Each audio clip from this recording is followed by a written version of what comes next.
Question: do you like Orient as a watch brand, but you're tired of the Kamasu, Mako and RA model designs? In that case, this video is for you. Hi guys and welcome to the Nordic Watch channel. I'm Anders from Finland and today I'll be reviewing a model known by many unofficial names, such as the Orient Mini Triton, Mini Neptune or Baby Triton and Baby Neptune, or also known as the Triton Lite. I'll refer to it as the Mini Triton from now on just to keep it simple. The reference number is RA-AC0K01B. It's by no means a new release and it's an already somewhat dated model, but by the time of recording it's still readily available, so I think it's still a good time to review this underfeatured hidden gem of a watch.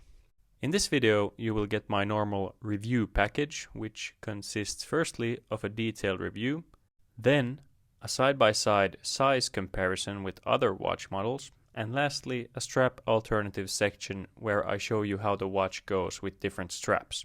Let's start with the review itself. First things first, the price. It seems to me that Orient watches have not received the memo about high inflation like the rest of the watch world. At the time of recording, this model is available on Amazon for between $215 and $282 US, and on Germany's Amazon for 230 euros. So there you have a good reference price group to compare this watch to when I give you the specs and details. I think you will find it to be quite a bargain. If you do end up deciding to buy it, I've included some affiliate links to Amazon down in the description, where you can get it for a low price. At the same time, by paying nothing extra, you can help the channel out because I will earn a small commission. Now, I've been getting quite a lot of comments of people being sick of the Orient Kamasu, RA and Mako models, since they share the same case and bezel, pretty much. So this model is definitely at least for those people and a lot more of you too. But before we go more in depth, some history very shortly. About 6 to 7 years ago, Orient introduced the Triton and Neptune dive watches.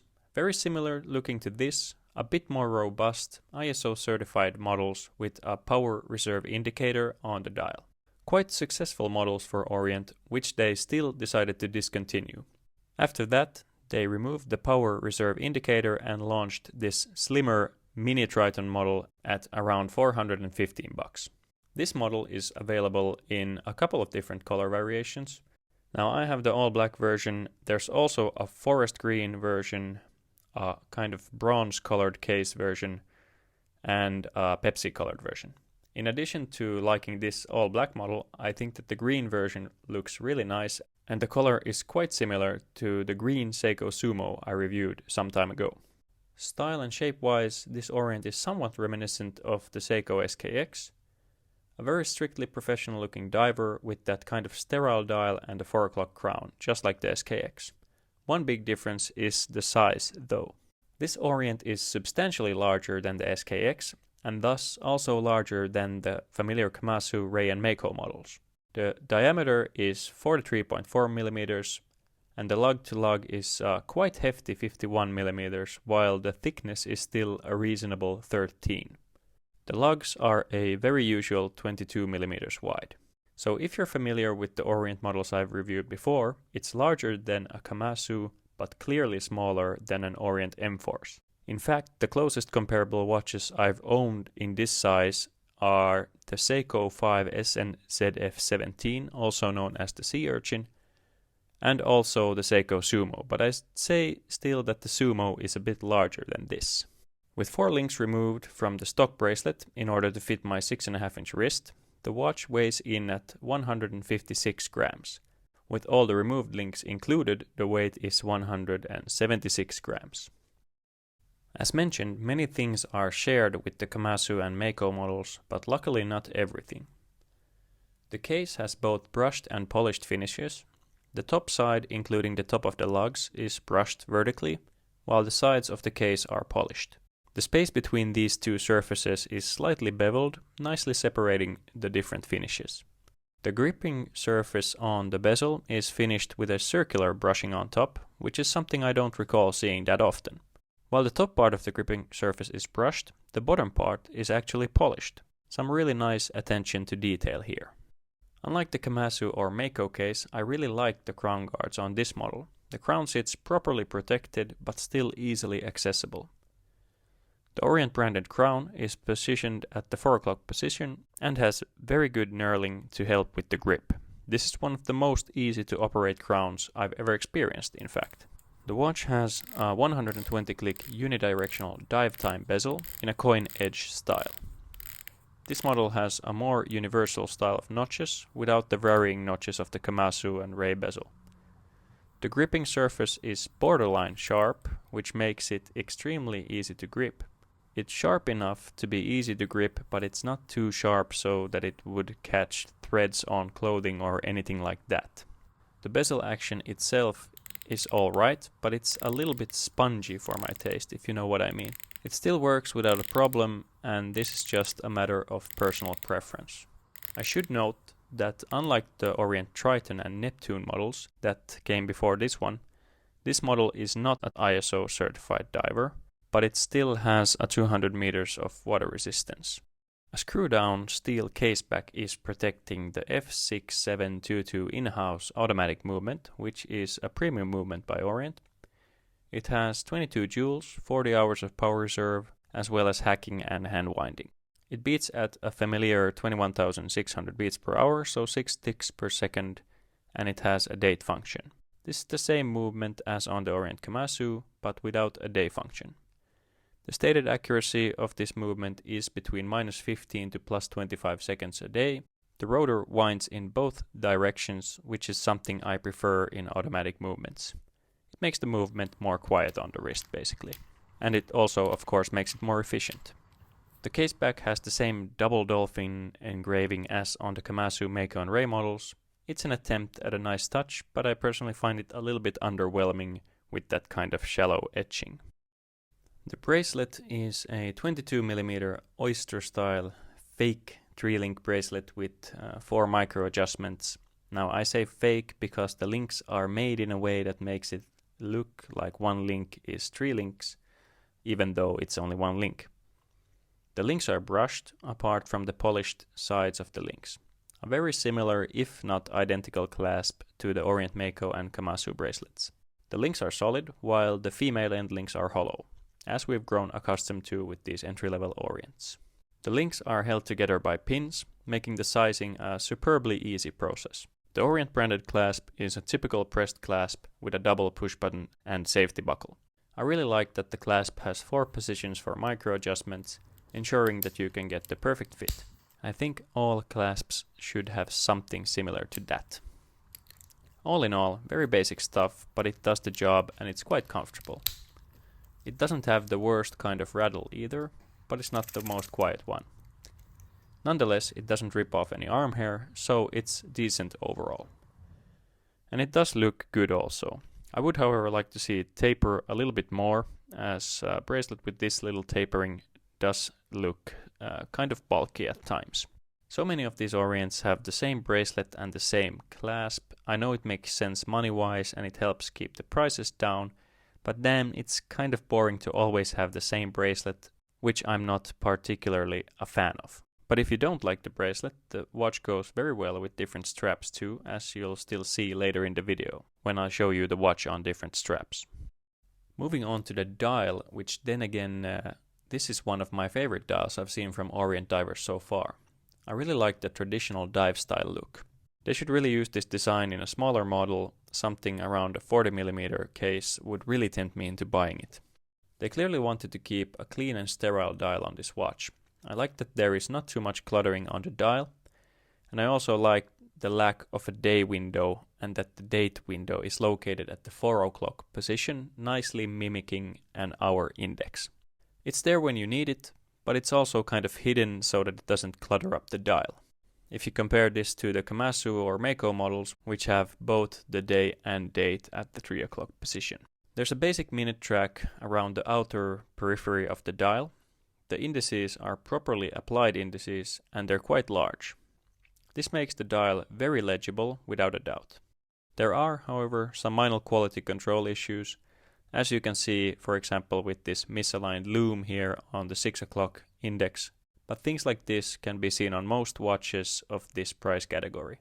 In the larger picture, everything lines up pretty nicely and no major quality issues exist. The dial surface is a little bit glossy and a little bit of a granular texture. I find it very suitable for this professional type of watch. One thing I should point out about the dial that I noticed when comparing to the Seiko Sea Urchin is that the lack of a chapter ring on this Orient exaggerates the size of the dial in comparison. The Sea Urchin has quite a wide chapter ring, which effectively makes the dial look quite a lot smaller, even though these watches share almost the same size. On this Orient, the applied markers are located so close to the outer edge of the dial that the diameter clearly looks larger. But I think it's also one of the details that gives such a clean overall design on the dial. As hands, this model has arrow-shaped hour and seconds hands, while the minutes hand is a sword style. All the hands are polished and have plenty of lume applied. In my opinion, the hands are also appropriately long for this dial and these indices. The seconds hand has an arrow end that is painted red, which gives just a bit of color to the otherwise very sterile look. The color also matches the red blip of red on the Orient logo, which is nice. Protecting this dial, we have a flat sapphire crystal. I'm really pleased to get sapphire, since a lot of models competing in this price range have mineral crystals, especially Seiko's. Orient has done a good job upgrading to sapphire in this price range with the new Mako, RA and Kamasu models, for example. It could do with some anti-reflective coating, however. It seems like this one doesn't have any at all. But that's not at all surprising at this price range. As usual with Orient divers, you know the lume is going to be good. This is one of the most brutally lumed watches I've ever reviewed.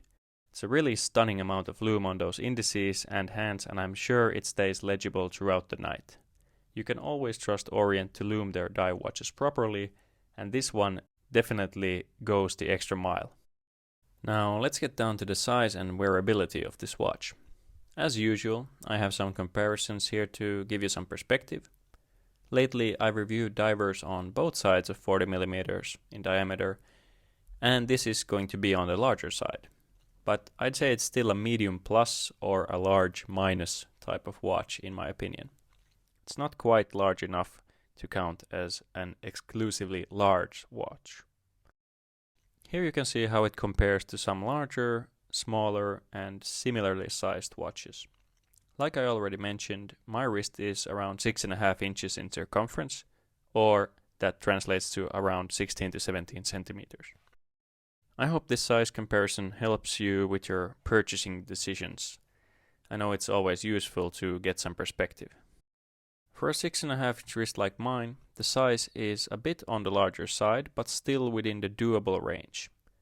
I have been wearing smaller watches lately, like the Zin 556A and the Seiko Sarp 033, so this one has felt a little bit bulky to be honest. Luckily, the lugs curve downward, and the bracelet has female end links, so that helps the watch sit very comfortably on the wrist. Keep in mind that the camera usually makes a watch look bigger on wrist than it does in person, and luckily this variant has an all-black dial and a black bezel insert, so that helps slim down the look of the watch compared to lighter shades. And now it's time to show you how this watch works with other types of straps than the stock bracelet. I think the tool aesthetic of this watch goes best with these so-called NATO straps or nylon straps.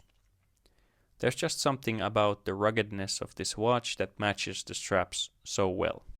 One thing that I noticed while trying on different straps is that the spring bars on this model are located quite a lot below the top of the watch. So there's this high kind of wall above the strap, which is a little bit unusual. I think you can also pair this watch with some rugged leather straps. The all black coloring of the watch makes it possible to use both brown and black leather straps, as I'll show you here. To summarize, this watch has a lot of positives and a very few negatives in my opinion. You're getting a 200 meters water resistant watch with a sapphire crystal, an in-house movement as well as some elite level lume. You're also getting a classic color combination and dial with a super sleek, professional and timeless design from a brand that is already well established and has quite a lot of heritage to it already. The bracelet is not quite as good as I would like, mainly due to the small amount of tapering and the hollow end links. I would also have loved to see some drilled lug holes with this kind of tool watch. At around 215 to 280 euros or dollars on Amazon at the moment, it's an awesome deal and probably one of the better ones out there, to be honest. As with many of these entry-level Orients, the price on the market tends to be substantially lower than the so-called list price, which is above $400 for this model. If you have a 6.5-inch wrist or above, I dare to say this won't be too large for you. But in that case, you need to be a person who still enjoys having a heftier watch on the wrist. Someone with above 7-inch wrists will probably rock this with ease, and it might not feel big at all to them. If you have a wrist that's similarly sized to my wrist, and you feel that this might be a little bit too large for you, check out this playlist with watch reviews for smaller watches. I'm sure you'll be able to find something there more fitting for you. Now, if you end up getting this watch, or any other watch for that matter, I would greatly appreciate it if you would use my affiliate links below in the description. That's a way to support the channel without paying anything extra for it. It just means I earn a commission of the Amazon sale. But that's it for this video. Stay tuned for more reviews on watches. Check me out on Instagram at Nordic Watch Channel, and please like and subscribe if you found this content useful. I also answer any comments that you might have or questions. Thanks for watching, and I'll see you in the next video. Bye bye.